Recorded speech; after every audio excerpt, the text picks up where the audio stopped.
14조 원이 넘는 대한민국 경찰 예산. 와, 정말 엄청난 돈이죠? 이 막대한 세금이 과연 어떻게, 그리고 어디에 쓰여서 우리의 안전을 지키게 될지 오늘 한번 제대로 파헤쳐 보겠습니다. 자, 2026년 경찰청 예산 숫자를 보세요. 14조 2,600억 원. 정말 어마어마한 액수입니다. 감이 잘 안 오죠? 이 돈이 과연 여러분과 제 삶에, 우리 동네의 안전에 어떤 변화를 가져올 수 있을까요? 결국 가장 중요한 질문은 이거겠죠. 이 천문학적인 돈, 우리 세금이 도대체 어디로 흘러가는 걸까? 그리고 그 결과로 우리 삶이 정말 더 안전해지는 걸까? 오늘 그 답을 찾아보겠습니다. 자, 그래서 오늘은 이런 순서로 한번 살펴볼게요. 먼저 이 14조 원이라는 돈의 규모부터 좀 보고요. 그리고 요즘 기승을 부리는 보이스피싱이나 마약 같은 범죄에 어떻게 맞서는지, 또 경찰 조직 자체는 어떻게 더 똑똑하고 강해지는지, 마지막으로 이 모든 게 우리에게 어떤 의미인지까지 차근차근 짚어보겠습니다. 좋습니다. 첫 번째, 바로 14조 원의 방패입니다. 이 돈의 스케일이 어느 정도인지부터 한번 제대로 알아보죠. 보시면 2026년 예산이 작년보다 무려 7,300억 원, 그러니까 5.4%나 늘었어요. 요즘 물가 오르는 거 생각해도 이건 정말 의미 있는 증가폭이죠.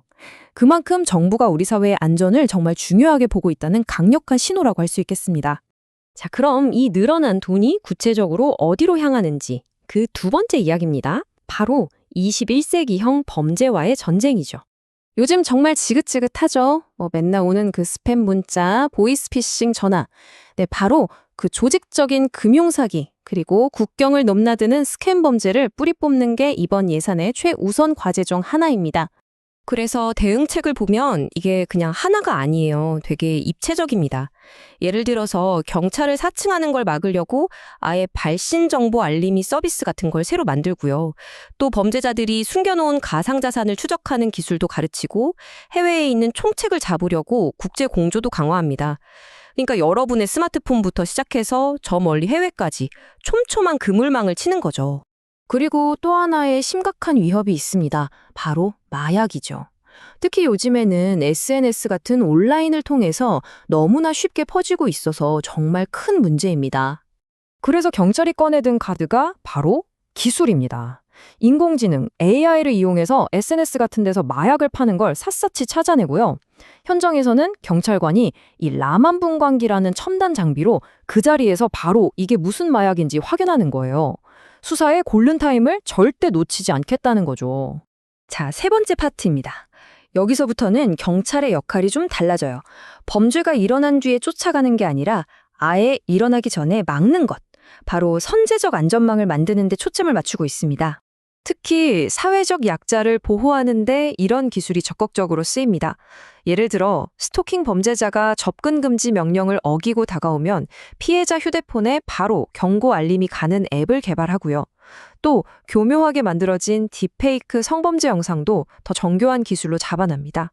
아동학대 사건 같은 경우에는요, 수많은 CCTV 영상을 분석하는 시간을 무려 5분의 1로 줄여서 아이들을 더 신속하게 보호할 수 있게 되는 겁니다. 물론 이런 첨단 기술만으로는 안 되겠죠. 결국 현장에서 뛰는 건 사람이니까요. 그래서 여기 보시는 것처럼 예산을 추가로 투입해서 신임 경찰관 채용 인원을 작년보다 무려 3분의 1이나 확 늘립니다. 치안 공백을 막겠다는 아주 강력한 의지 표현이죠. 길거리에서 더 든든한 경찰관들을 마주칠 수 있게 된다는 뜻입니다. 그리고 우리가 가장 위급할 때 찾는 번호, 바로 112죠. 이 112 시스템도 확 바뀝니다. 신고를 받는 분들은 더 전문적인 교육을 받게 되고요. 앞으로는 AI가 신고 내용을 분석해서 최적의 순찰차를 보내주는 그런 차세대 시스템을 준비하고 있어요. 빅데이터로 어디서 범죄가 일어날지 예측해서 순찰 경로를 짜기도 하고요. 자, 이제 네 번째 이야기로 넘어가 보겠습니다. 경찰관 수를 늘리는 것도 중요하지만 한 명 한 명의 역량을 키우는 건 더 중요하겠죠. 더 스마트하고 더 강하고 더 안전한 경찰을 만드는 것. 여기에 정말 많은 예산이 들어갑니다. 바로 이겁니다. 최첨단 장비로 무장하고 과학적인 훈련으로 다져진 경찰. 어떤 돌발 상황에서도 시민을 지켜낼 수 있는 그런 경찰을 만드는 게 이 투자의 궁극적인 목표라고 할 수 있습니다. 그 변화의 상징적인 예가 바로 이 권총 교체입니다. 수십 년간 써왔던 38구경 리볼버 대신에 정확도는 높이면서도 위험성을 낮춘 저위험 권총을 도입하는데 무려 167억 원이 넘는 돈을 투입합니다. 이건 시민뿐만 아니라 경찰관 자신도 더 안전하게 지키기 위한 중요한 변화입니다. 훈련 방식도 완전히 달라집니다. 마치 영화에서 보던 것처럼 가상현실, 즉 VR 안에서 실제 같은 테러 상황이나 인질극 같은 걸 미리 훈련하는 거죠. 또 수사할 때는 AI가 수만 페이지짜리 사건 기록을 순식간에 분석해서 결정적인 단서를 찾아주기도 하고요. 정말 공상과학 영화 같죠? 그리고 정말 중요한 포인트인데요. 이 모든 것의 기본은 바로 경찰관의 건강이라는 겁니다.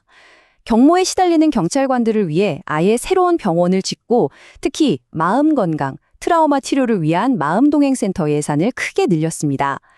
건강한 경찰이 결국 건강한 사회를 만든다는 철학이 담겨 있는 거죠. 자, 그럼 이 모든 이야기들, 이 14조 2천억 원이라는 예산이 그래서 우리에게, 바로 여러분에게는 구체적으로 어떤 변화를 가져다 줄까요? 마지막으로 정리해 보겠습니다. 정리하자면 이렇습니다.